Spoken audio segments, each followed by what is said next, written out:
The snow stretched endlessly around me as I glided smoothly along the trails. The wind was sharp, yet comforting. I was enjoying the silence of the mountain when a loud scream pierced the air. My heart raced. I scanned the area, searching for the source of the sound. Just a few yards ahead, I saw a man lying in the snow, struggling to get up, but clearly in pain. Without hesitation, I skied toward him. "Hey, are you okay?" I asked, crouching down beside him. My voice carried concern. He looked up at me, and for a moment, everything around us disappeared. His blue eyes shone brightly, even in the shadow of pain etched across his face. "I don't think so." "I twisted my ankle," he said, his voice tight. "Don't worry, I'll help you," I said, trying to sound calm. I slipped his arm around my shoulder and helped him stand. He stifled a groan, and I felt his weight as we began to descend. "Thanks. I'm Lucas, by the way," he said, breaking the silence. His voice was nervous yet warm. "Ryan," I replied, flashing a quick smile as I adjusted his weight. As we made our way down, he told me he was traveling alone, taking a few days off to unwind. The cold seemed less biting as we talked. When we finally reached the base, he was exhausted, leaning heavily on me. "Do you have a place to go?" I asked, noticing his discomfort. "If not, I can help." His expression faltered, but he nodded. "I guess I don't have much of a choice." We arrived at the parking lot where Lucas had left his car. He leaned against the door, trying to catch his breath, but his expression made it clear he wasn't in any shape to drive. "Lucas, do you really think you can drive like this?" I asked, concerned. My voice was firm but not accusatory. He sighed in frustration. "Probably not, but I hate bothering people. I'm used to handling things on my own." I hesitated for a moment. We had only just met, but something about him made me want to help. "Look, I have a cabin nearby. It's nothing fancy, but it's comfortable. If you want, I can take you there and help you with that ankle." Lucas raised an eyebrow as if weighing my offer. "Seriously? You don't even know me. What if I'm a lunatic?" He smirked, trying to lighten the mood. "If you were a lunatic, you'd have attacked me while we were alone on the mountain," I joked with a brief laugh. He returned the smile, and for a moment the cold around us seemed to vanish. "Okay, you win," he said, relaxing a little. "But just until I can walk properly again." I helped Lucas into my car, and as we drove to the cabin, we talked more. He shared that he was a gym teacher and had decided to travel alone to disconnect from his routine. His lighthearted comments carried an undertone of sadness, as if he were running from something. When we arrived, I parked in front of the cabin and helped him out of the car. Lucas looked around, impressed. "Well, you said it wasn't fancy, but this is better than my apartment," he joked. "Let's see if you still think that after trying my cooking," I replied with a smile. He laughed again, and that sound brought a feeling I couldn't quite explain. I helped him inside, and in that moment, I knew these days together would be unlike anything I'd ever experienced. Inside the cabin, the warmth was comforting, a stark contrast to the biting cold outside. I helped Lucas settle on the couch, propping up his injured ankle with a pillow. He looked uncomfortable, but it wasn't just from the pain. "Do you have ice?" he asked, trying to divert attention from the situation. "Of course," I replied, grabbing a pack from the freezer. I handed it to him and sat in the armchair next to him. "You're going to need to rest for a while. I hope you have patience."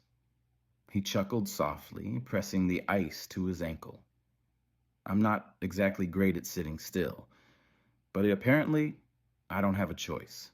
"Nope, And I'll make sure you follow the rules, I teased, drawing another laugh from him. There was something about his smile that lit up the room, making the cold feel like a distant memory. Time passed quickly as we talked about everything and nothing.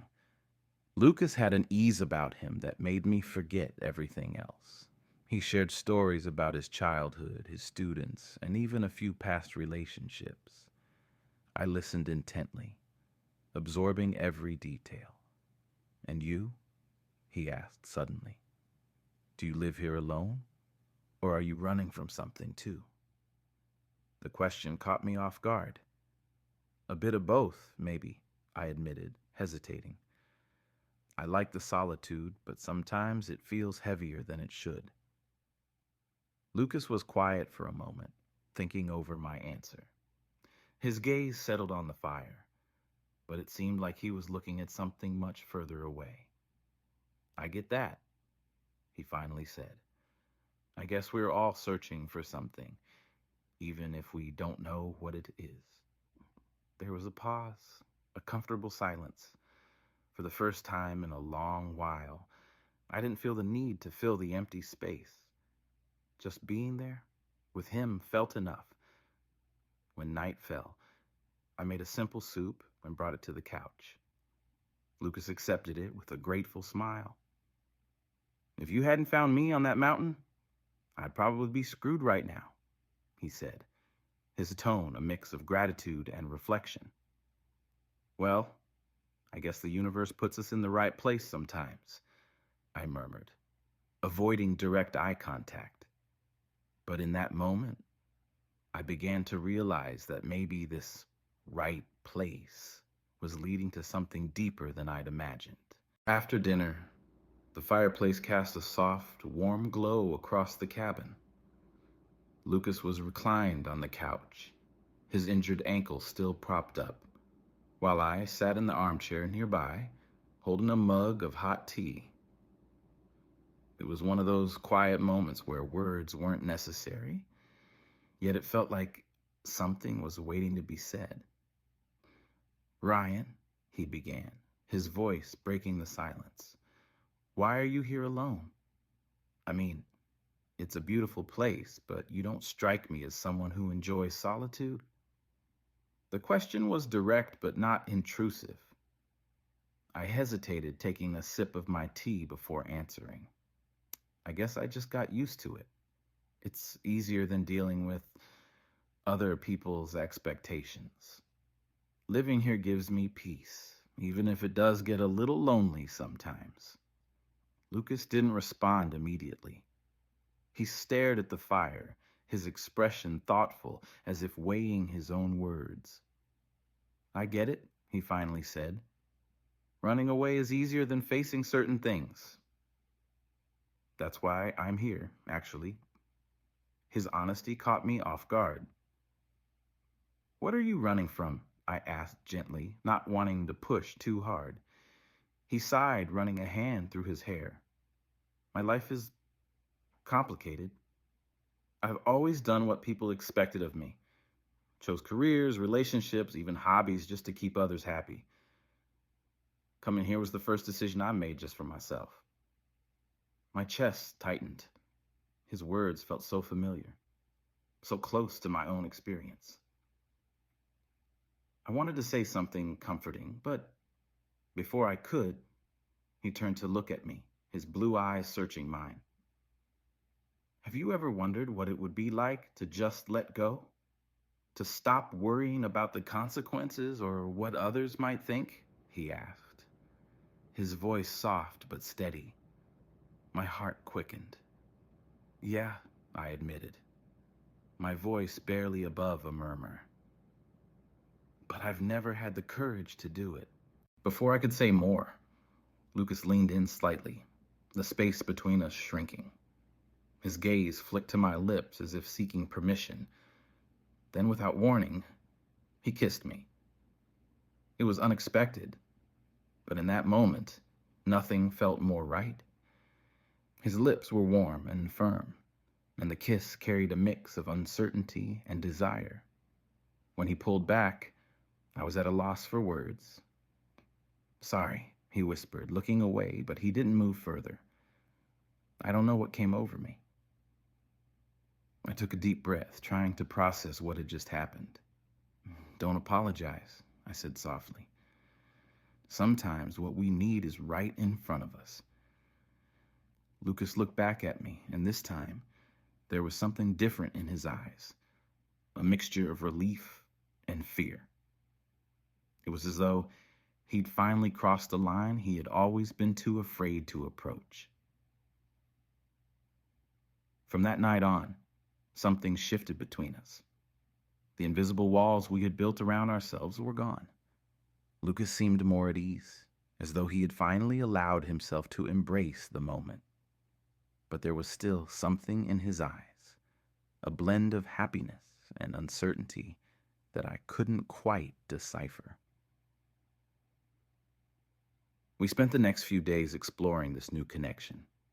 I tended to his ankle, massaging it gently while he teased me. "If you weren't so good at this, I'd think you were just making excuses to touch me," he joked, flashing a mischievous smile. I didn't deny it. Touching him was something I wanted more than I could admit. And Lucas didn't seem to mind. There were moments when he would reach for my hand or pull me closer while we watched a movie, as though he needed the contact as much as I did. On the third day, as sunlight streamed through the windows, he looked at me in a way that made my heart race. "You know, Ryan, I never thought something like this could happen to me," he said, his voice laced with sincerity. "Something like what?" I asked, though I already knew the answer. "You," he replied without hesitation. "Being here with you is different, in a good way, but it scares me." I wanted to say something reassuring, but I realized that silence might be better. So I leaned in and kissed him, letting the gesture speak for what I couldn't put into words. He kissed me back with an intensity that felt like he was trying to hold on to something fleeting. During those quiet afternoons, we cooked together, shared stories, and sometimes just lay in silence, listening to the crackling fire. Everything felt so natural, so right. Yet, deep down, a part of me knew this dream couldn't last forever. One night, as we sat on the porch under a sky full of stars, Lucas took my hand. "Ryan," he began hesitantly, "I don't want you to think this is just a phase for me." His words were comforting, but the way he said them carried a weight I couldn't ignore. I squeezed his hand in response. "Lucas, I'm living in the moment. I just want to enjoy the time we have." He gave me a sad smile. "You're too good for me," he murmured. Before I could respond, he kissed me again, as though trying to convince both of us that what we had was real. That night, I chose to believe it was. The sun was beginning to set, casting an orange glow across the cabin. Lucas sat on the couch, testing the movement in his ankle. It seemed less swollen now, but his expression was distant, as though his mind was miles away. "Are you okay?" I asked, walking over with 2 mugs of coffee.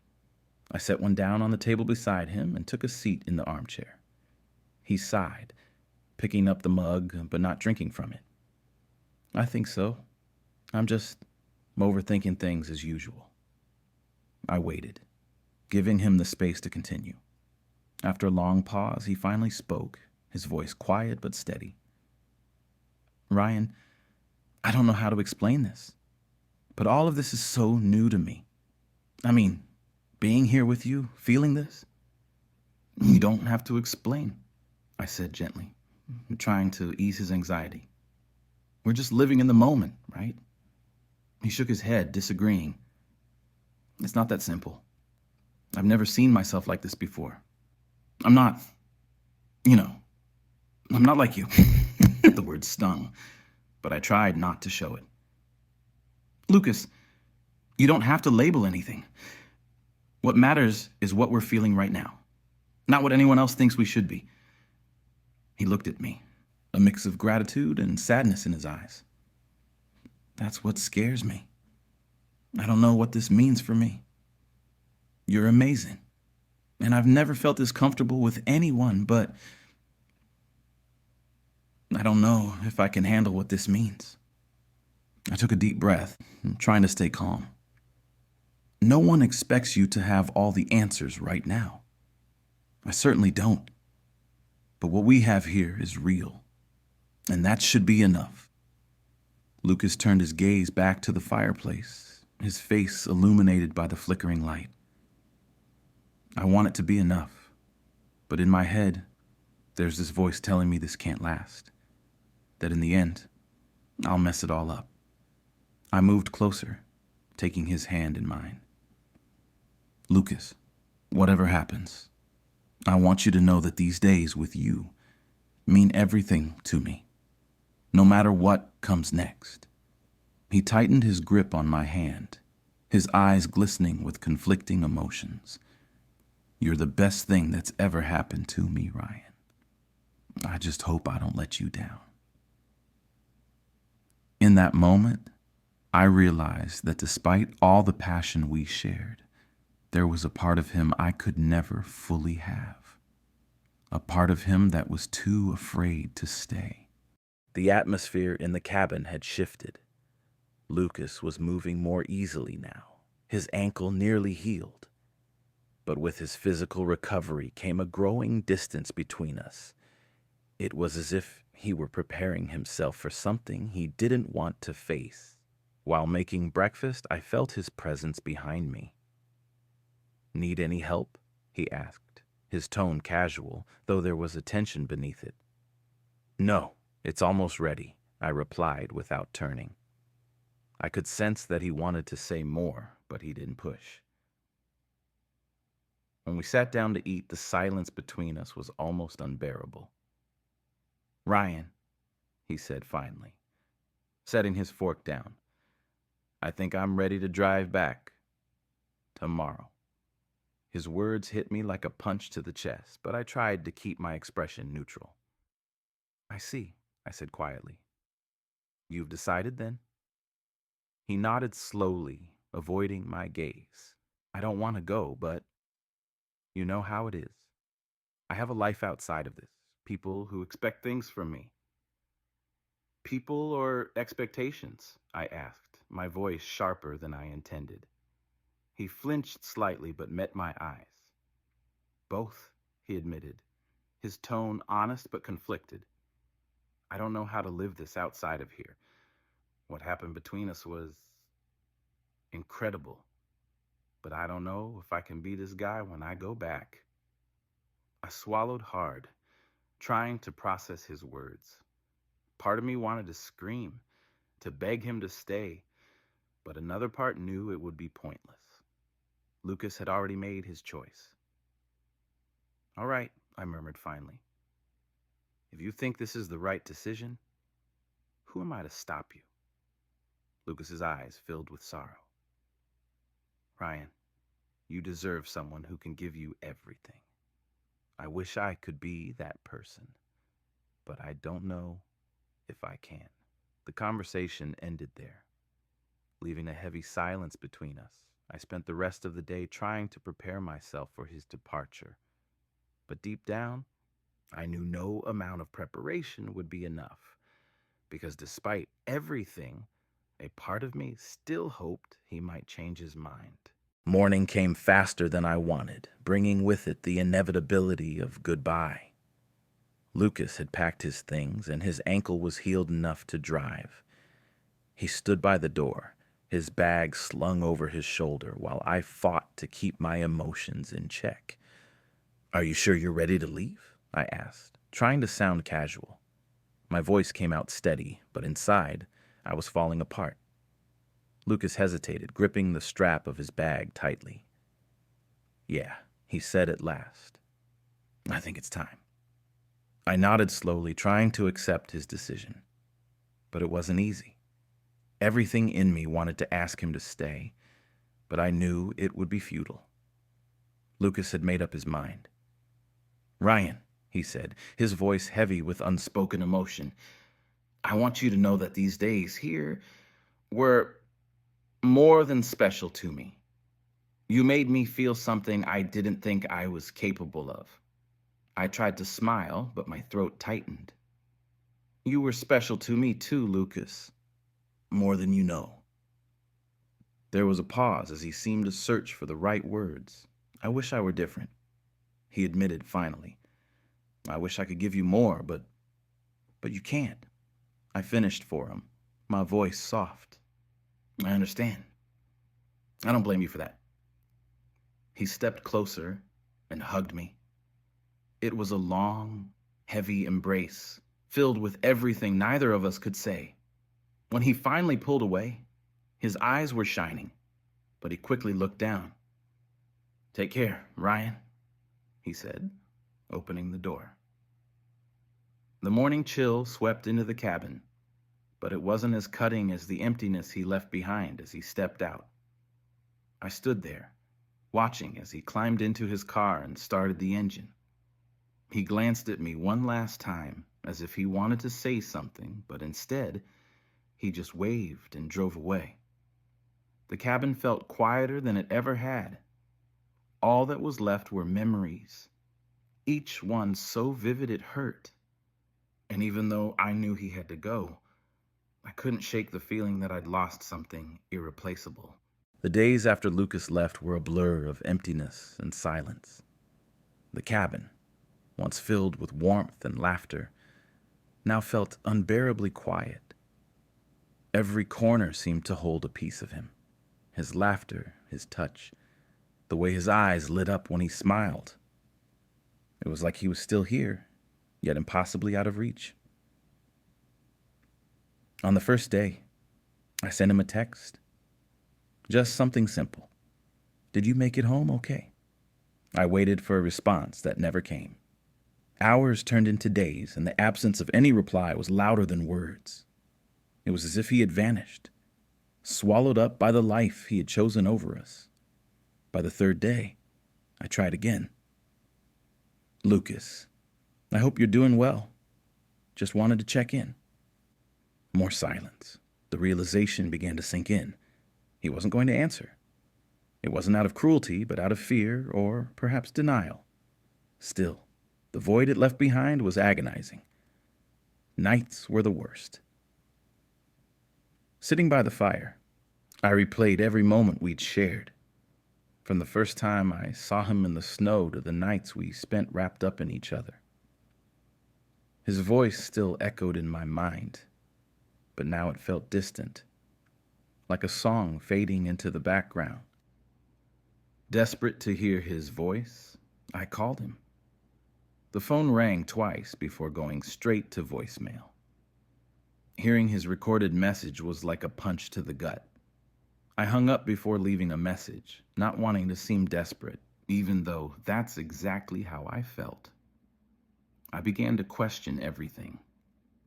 Had I misread what we had? Was it as meaningful to him as it was to me? Or was I just a momentary escape, a brief detour from his real life? The questions tormented me, but the answers never came.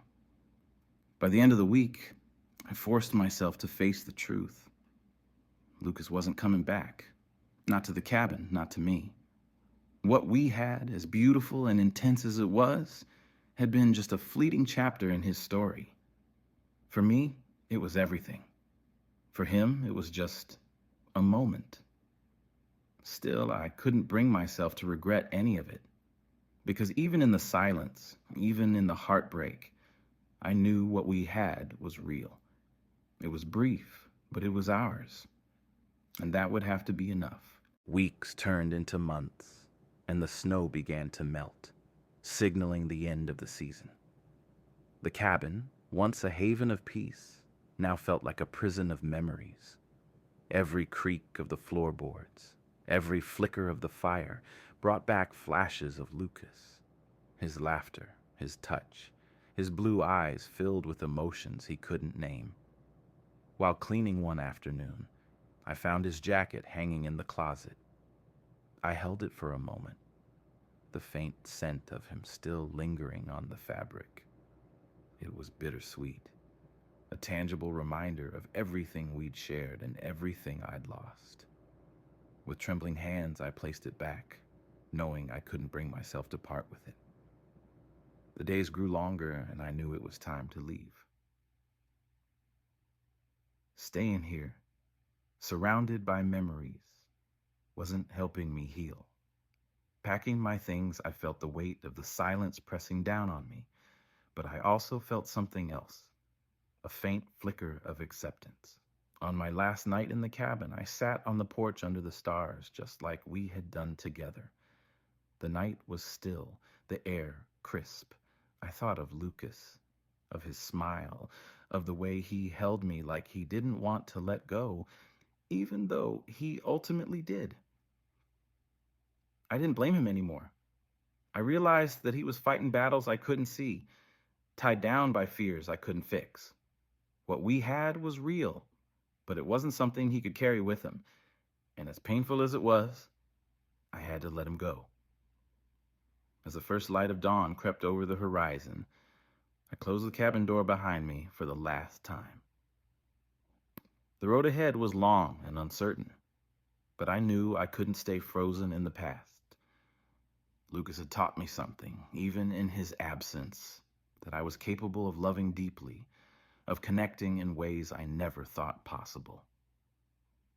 Driving away, the mountain disappeared in my rearview mirror, taking with it the memories of a love that burned bright but brief.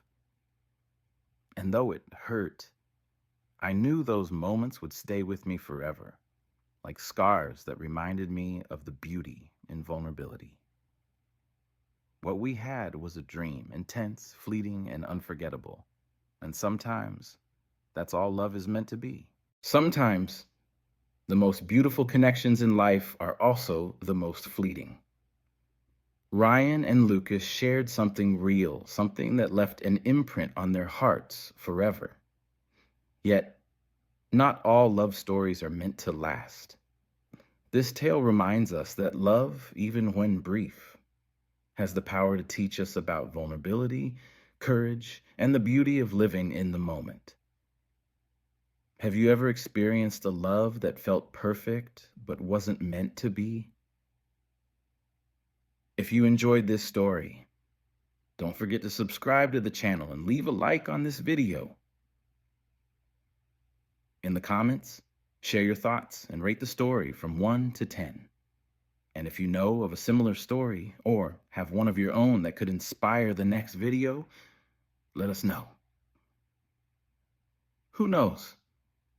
Your story might be the one we bring to